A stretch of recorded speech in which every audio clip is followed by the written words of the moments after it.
ఇంట్లోనే చాలా బాధగా ఉందండి. తినడానికి ఇలా బాధగా ఉండేది. షాపుల్లో గట్ట పని చేస్తున్నాను. అమ్మని గట్ట నేనే కదా పెంచాలి. ఈ టైంలో మీరు వచ్చారు, 10 సరుకులు కొనిపించారు. చాలా థ్యాంక్స్ అండి. మీకు, మీ గ్రూప్కి, బాబీ అన్నకి, సంపద అన్నకి థ్యాంక్స్ సో మచ్.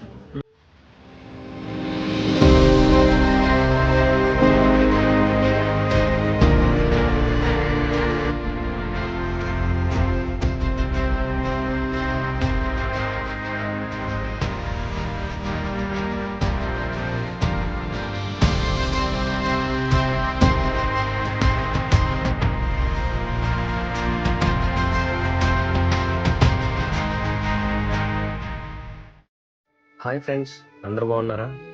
ఈ వారం మనం గాయత్రి గారి ఫ్యామిలీని మనం తీసుకొని ఎస్విఎస్ మార్ట్కి తీసుకొని వచ్చాం అనమాట. వాళ్ళ ఇంటి దగ్గరలో ఉన్న ఒక సూపర్ మార్కెట్ ఇది. సో వాళ్ళని రెడీ అవ్వమని చెప్పాము, వాళ్ళని తీసుకొని అయితే ఇక్కడికి వచ్చేసాం. ఇంత పెద్ద షాప్లోకి ఎందుకు, మనము ఎక్కడైనా తీసుకుందాం కదా అని వాళ్ళు అన్నారు. లేదు, ఇక్కడైతే మీకు కావాల్సినవన్నీ దొరుకుతాయి, మీకు ఏమేమి కావాలో వాటన్నిటిని తీసుకోండి, మీకు 2 నెలల సరిపడా సరుకులన్నీ తీసుకోండి అని చెప్పేసి మేము అన్నాం. అలాగైతే ఇంకా ఆవిడ చూస్తున్నారనమాట ఏమేమి తీసుకోవాలని. ఇంత పెద్ద షాపులకు మేము ఎప్పుడు రాలేదు. మేము చిన్న చిన్న షాపుల్లోనే 1/4 కేజీ 1/2 కేజీ పప్పులు కొనుక్కునే వాళ్ళం తప్ప ఇంకెప్పుడు ఇలాంటివన్నీ మేము కొనలేదు అని చెప్పేసి అని అంటున్నారు. వాళ్ళు కొంచెం షై ఫీల్ కూడా అయ్యారనమాట, సిగ్గుపడుతున్నారు కొనుక్కోవడానికి కూడా. అమ్మ మీరు దేనికి భయపడకండి, మీకు కావాల్సినవన్నీ కొనుక్కోండి అని చెప్పేసి మేము కూడా హెల్ప్ చేసాం. వాళ్ళు వస్తువులు తీయలేకపోతుంటే మర్చిపోతుంటే జానీ, నేను, రాజు అందరం కలిసి కూడా హెల్ప్ చేసి ఇవి తీసుకోండి అని మేము చెప్పామన్నమాట.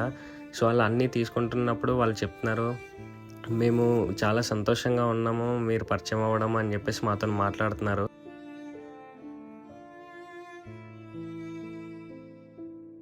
అయితే జాయ్ టు గివ్ గురించి ఒక చిన్న విషయం మీతో షేర్ చేయాలని నేను ఆశపడుతున్నాను. జాయ్ టు గివ్ అనేది ప్రతి ఒక్కరికి ఒక ఫుడ్ అనేది డొనేట్ చేస్తుంది, ఇంకేం లేదు కదా, అంతే కదా వీడియో అని మీరు అనుకోవచ్చు. కానీ ప్రతి ఒక్క ఫ్యామిలీలో ఒక్కొక్క సిచ్యువేషన్ ఉంటుంది. కొంతమంది తల్లిదండ్రులు వదిలేసిన వాళ్ళు ఉంటారు, కొంతమంది పిల్లలు వదిలేసిన వాళ్ళు ఉంటారు. సో అలాంటి వాళ్ళందరినీ మనం వెళ్ళి వాళ్ళతో మాట్లాడి కొంచెం టైం స్పెండ్ చేసి, వాళ్ళకి మెయిన్ ఒక అజాత శత్రువు ఏంటంటే ఆకలి అనమాట. ఆ ఆకలి అనేది తీర్చడానికి దాని గురించే చాలామంది చాలా కష్టపడుతూ ఉంటారు. సో అలాంటి ఆకలిని తీర్చడానికి మనము జాయ్ టు గివ్ తరపున డొనేట్ చేస్తాము. ఏంటంటే ఫుల్ రేషన్ అనమాట, మంత్లీ రేషన్ అనేది డొనేట్ చేస్తాం.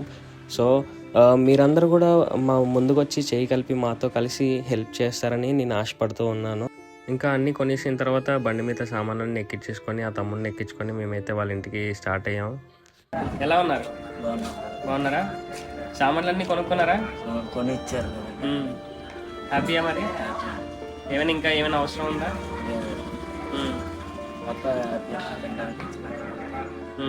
ఎక్కడ పని చేస్తున్నావు? షాప్. ఏ షాపు? Pawn shop. ఎంత ఇస్తున్నారు అక్కడ? 6,000 ఇస్తున్నారు. ఓకే. మరి మీ ఇంట్లో పరిస్థితి అంతా ఏంటి? పరిస్థితి అంటే ఇంట్లో అమ్మ కష్టపడి నువ్వే కష్టపడి ఇంటిని చూసుకుంటున్నావు. మీ నాన్న మీకు సపోర్ట్గా ఏం లేడు? ఒంట్లో బాగుంది. 10th క్లాస్ చదువుకున్నావు. 10th క్లాస్ చదువుకొని మరి ఇక్కడ పని చేస్తున్నావు. మరి నీకు చదువుకోవాలని లేదా? చదువుకోవాలి కదా, మరి ఇంట్లో పరిస్థితి బాగుంది. షాపుల్లో మరి ఇలా పని చేసుకునే బతుకుతావు ఇప్పుడంతా? ఏమైనా నేర్చుకుందాం అనుకుంటున్నావా? నేర్చుకోవాలి కానీ మరి ఇంట్లో పరిస్థితి బాగుపడి మరి ఇటుపక్క పరిస్థితుల్లో చూసుకోవాలి, అటుపక్క ఏదైనా పని కూడా నేర్చుకోవాలి. పని నేర్చుకుంటే నీ ఫ్యూచర్ బాగుంటుంది. ఓకేనా? రేపొద్దున నీ పనిని బట్టే నీ ఫ్రెండ్స్ అయినా ఎవరైనా నీతోనే ఉంటారు. అర్థమవుతుందా? నువ్వు షాప్లోనే ఉన్నావు అనుకో, అందరూ కించపరు వస్తారు. అవునా కాదా? సో అలా నేర్చుకోవాలని అనుకుంటే, ఏదైనా వర్క్ నేర్చుకోవాలనుకుంటే మాకు కాల్ చేయి. ఓకేనా? మేము ఏదైనా హెల్ప్ చేస్తాం. ఓకేనా? ఇప్పుడు హ్యాపీయా? మీకు తోడుగా జాయ్ టు గివ్ గ్రూప్ ఉంటుంది ఎప్పుడు కూడా. ఓకేనా? ఏదైనా అవసరం అయితే ఇంకా జానీ అన్న, రాజు, మేమందరం ఉన్నాం. ఓకేనా? ఏ ఫోన్ చేసినా సరే మేమందరం వస్తాం. ఏదైనా అవసరం అయితే చూసుకుంటాం. ఏదైనా హాస్పిటల్కి వెళ్ళాలన్నా, ఇంట్లో పరిస్థితి బాగాలేకపోయినా, నువ్వు ఏదైనా చేయాలనుకున్నా, ఓకేనా? జాయ్ టు గివ్ అనే గ్రూప్ మీతోని ఎప్పటికీ ఉంటుంది. అర్థమవుతుందా? ఇప్పుడు మీకు సామాన్లన్నీ కొనిచ్చాం కదా, దేనికి కొనిచ్చాం? మిమ్మల్ని ప్రేమించి కొనిచ్చాం. ఓకే? నెక్స్ట్ ఇంకోటి ఏంటంటే, ఈ 2 నెలలకు సరిపడే సామాన్లన్నీ మీకు కొనిచ్చాం. ఈ 2 నెలలు మీరు కష్టపడిందంతా దాపెట్టుకోండి. ఓకేనా? ఆ 2 నెలల తర్వాత కొనుక్కోండి. ఓకేనా?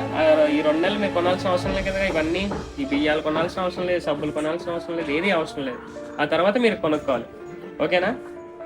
సంపత్ అన్న, బాబీ అన్న అని ఇద్దరు ఉన్నారు. వాళ్ళిద్దరూ ఏం చేశారంటే, మీకు వాళ్ళ పరిస్థితి బాగాలేదు, వాళ్ళకి అర్జెంటుగా హెల్ప్ చేయండి అని చెప్పేసి వాళ్ళు మనీ సెండ్ చేశారనమాట. ఓకేనా, మీకు హెల్ప్ చేయడానికి వాళ్ళు ముందుకు వచ్చారు. మన షాప్కి వెళ్ళాం కదా, హ్యాపీయా? Happy and full satisfied. అమ్మ నువ్వే ఉంటారు ఇంట్లోని? మరి అమ్మని బాగా చూసుకుంటున్నావా? షాప్కి ఎప్పుడు వెళ్తావు? ఏ టైంకి వెళ్తావు? ఇంకా ఇప్పుడు వెళ్ళిపోవాలి, అందుకని చాలా ఫోన్ చేస్తాను. ఎన్ని అవర్స్ డ్యూటీ నీకు? తెల్లారి 10కి వెళ్తాను, మళ్ళీ లంచ్కి 2 గంటలకు వస్తున్నాను, మళ్ళీ 4కి వెళ్ళిపోతాను. మళ్ళీ రాత్రా? నైట్ 11, 10:30, 11 అవుద్ది, 11:30. షాప్లో జాబ్ ఇంట్రెస్ట్ ఉందా లేకపోతే తప్పక చేస్తావా? ఇంట్రెస్ట్ తప్పకే చేస్తాను. నాన్న ఎప్పటి నుంచి లేరు మీతోటి? చిన్నప్పటి నుండి ఆ, నాన్నమ్మల ఇంటికాడ ఉంటాం. నాకంతా మా అమ్మ. హెల్ప్ చేసిన సంపద అన్న, బాబీ అన్న, జాటికి అందరికీ థ్యాంక్స్. ప్రతి ఒక్కరికి థ్యాంక్స్ చెప్తున్నాను.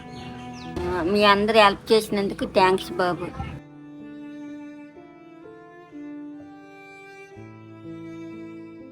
హాయ్ ఫ్రెండ్స్, అందరు బాగున్నారా?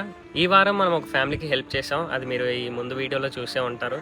సో ఇలా మనం ఎవ్రీ వీక్ కూడా ఒక్కొక్క ఫ్యామిలీకి హెల్ప్ చేస్తున్నాం. మీరు అందరూ ముందుకు రావాలని నేను మనస్ఫూర్తిగా కోరుకుంటున్నాను. ఇవన్నీ కూడా మనం చాలా భారంతో చేస్తున్న పనులే. ఇవన్నీ కూడా నేను ఒక్కడినైతే చేయలేను, కానీ నా గ్రూప్ అందరూ కూడా చేస్తున్నారు. జాయ్ గివ్ అనేది అందరం కలిసి చేయడం అనమాట. నేను దానికి చాలా సంతోషపడుతున్నాను, అందరూ ముందుకు వస్తున్నందుకు.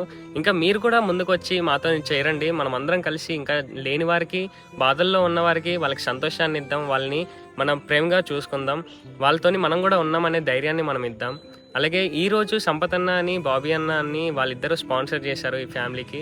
మనం కూడా ఇలాగ ఏవైనా స్పాన్సర్ చేయాలనుకుంటే, మీకు బర్త్డేస్ ఉన్నా, ఏదైనా ఫంక్షన్లు అయినా, మీరు ఎవరికైనా సహాయం చేయాలనుకుంటే మీరు మాకు కాంటాక్ట్ అవ్వచ్చు. మా గ్రూప్లో జాయిన్ అవ్వండి. చాలామంది ఫ్యామిలీస్కి మనం కలిసి హెల్ప్ చేద్దాం. Thank you so much. Vamshi Stephen.